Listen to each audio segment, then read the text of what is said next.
भारत के इलेक्ट्रोहोम्योपैथ समाज को डॉक्टर सुदामा प्रसाद सिंह का प्रणाम।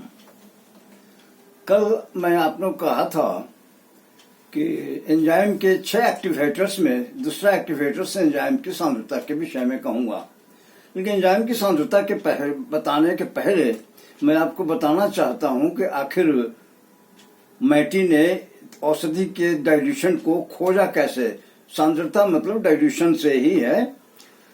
मैटी साहब ने होम्योपैथी से इलेक्ट्रोहोम्योपैथी को अलग करने के लिए 2 प्रमुख बातें हैं। नंबर 1, इलेक्ट्रोहोम्योपैथी की जितनी भी औषधियां हैं इनके स्रोत सिर्फ पौधे हैं। नंबर 2 में होम्योपैथी में डाइल्यूशन बहुत ऊंचा तक बनता है और सेंटिसिमल पद्धति अपनाई जाती है। इलेक्ट्रोहोम्योपैथी में मैटी साहब ने डिसिमल सिस्टम अपनाया और डाइल्यूशन 1 बनाया, जिसका ड्रग स्ट्रेंथ 10 था, उसको D1 कहा। उसके इस्तेमाल करने से उसमें देखा गया कि पौधों में जो इंग्रेडिएंट थेरेप्यूटिक इफेक्ट देते हैं वो भी एक्टिव हैं। मैटी को चाहिए था कि थेरेप्यूटिक इफेक्ट वाले कंसंट्रेशन हटा दिया जाए। तब उन्होंने डाइल्यूशन 2 बनाया। डाइल्यूशन 2 का मतलब हुआ 1% ड्रग स्ट्रेंथ। इसका उन्होंने एक्सपेरिमेंट किया। एक्सपेरिमेंट के बाद देखा कि इसमें भी थेरेप्यूटिक इफेक्ट है।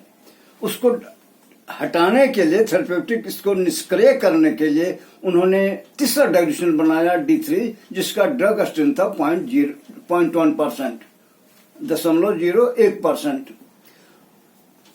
इसके बाद उस पर भी थेरेप्यूटिक इफेक्ट मिला। तब मैटी ने सोचा कि क्यों नहीं इसको और डाइल्यूट करके इस्तेमाल किया जाए। तब उन्होंने D1 से D4 बनाया, जिसका ड्रग स्ट्रेंथ था 0.01%। यही रिजल्ट जब मैटी रेमेडीज का जब केमिकल एनालिसिस हुआ 1890 में 21 अक्टूबर को जब रिजल्ट आया, उसमें ड्रग स्ट्रेंथ आया 0.01%। ये सारे डाइल्यूशन एक्सपेरिमेंट में मैटी साहब को काफी दिन लग गए। हम सोचते हैं कि बस डाला मिलाया हो गया, ऐसा नहीं था।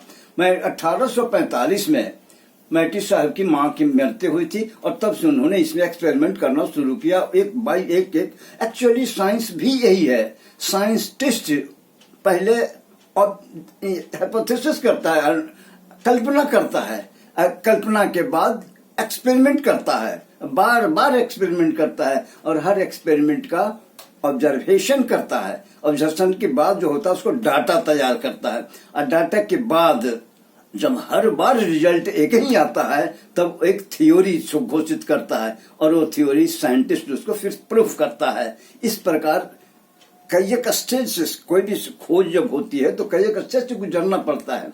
तब डाइल्यूशन 4 का जो कंसंट्रेशन था उसमें काम आया। अब एंजाइम के कंसंट्रेशन के एक्टिवेशन के विषय में कह रहा हूं कि एक्टिव फैक्टर में क्या है। केमिस्ट्री में एक लॉ है, किसी भी रासायनिक प्रतिक्रिया की दर प्रतिक्रिया में भाग लेने वाले पदार्थों के मात्रा का समानुपाती होता है। अगर आप D4 के बाद भी डाइल्यूशन बनाते चले जाते हैं तो उनका डाइल्यूशन बनाने का मतलब है मेडिसिन की एक्टिव ग्रेडियंट का सांद्रता कम करना। डाइल्यूशन में पावर होम्योपैथी में हो सकता है कि पोटेंशियल, लोग कहते हैं पोटेंशियल माने पावर, लेकिन एक्चुअली डाइल्यूशन का मतलब होता है दवाई के कंसंट्रेशन को कम करना।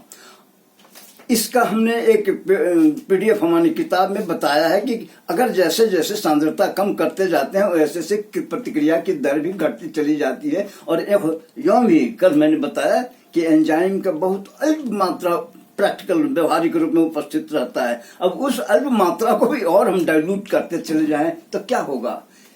एक अवस्था ऐसी आएगी कि हमारे मेडिसिन में एक्टिव इंग्रेडिएंट 0 पर चला जाएगा और तब प्रतिक्रिया कोई रासायनिक रिजल्ट मुझे नहीं मिलेगा। और तब हम जो अंधे में देंगे, उस प्रैक्टिकल करेंगे, एक्सपेरिमेंट करेंगे, पेशेंट को देंगे, रिजल्ट मिलेगा। वो टेस्ट, वो जो रिपोर्ट होगा, प्रैक्टिस होगा, एम्पेरिकल होगा, उसको कहते हैं अटकल पच्चू। दे दिया तो तीर लग गया, नहीं लगा तो तुक्का।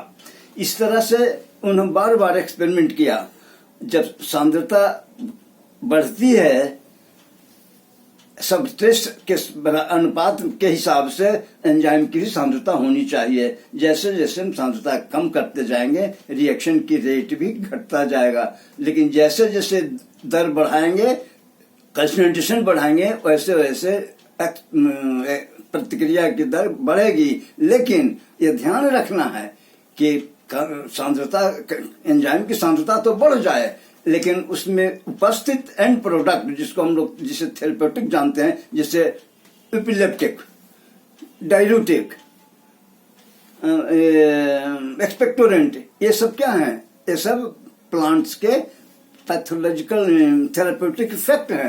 पौधों की पहचान यद्यपि किसी से बनता है, लेकिन प्रैक्टिकल में जब हम प्रैक्टिस में आते हैं तो ये हम उसको गौन करना पड़ता है। हमारे ऐसी सांद्रता रखें कि थेरेप्यूटिक इफेक्ट ना हो। बार बार मैटी ने कहा है कि इलेक्ट्रोहोम्योपैथी दवाइयों का कोई भी थेरापेटिक नहीं है, सिर्फ कार्य रोग के कारण को दूर करता है। अच्छा, एक बताओ, पौधे में दो तरह के पदार्थ हैं। एक है जो जिनका फिजियोलॉजिकल एक्टिव होता है, दूसरा जो फिजियोलॉजिकल एक्टिव नहीं होता है। फिजियोलॉजिकल एक्टिव वाले सब्सटेंस जो ऐसे हैं जो अल्कोहल में या पानी में घुलनशील होते हैं, और दूसरा है, उसको भी दो भाग में बांटा गया है कि एक घुलनशील है और एक्टिव है। और दूसरा है कि ऐसे पदार्थ हैं जो एक्टिव भी हैं और सक्रिय मेडिसिनल प्रॉपर्टी भी देते हैं, और साइड का कोई फैट इफेक्ट नहीं है। जैसे कार्बोहाइड्रेट्स हम खाते हैं, प्रोटीन खाते हैं, लिपिड्स खाते हैं, शरीर पर इसका कोई प्रभाव, फिजिकली प्रभाव नहीं आता है एनर्जी के लिए वो काम आता है। और एंजाइम जो है मेडिसिन के तौर पर काम आता है। आवश्यकता हम महसूस करेंगे या आप इच्छा व्यक्त करेंगे कि आगे की और बात बताई जाए, तो आगे भी मैं आपको बताने के लिए तैयार मिलूंगा।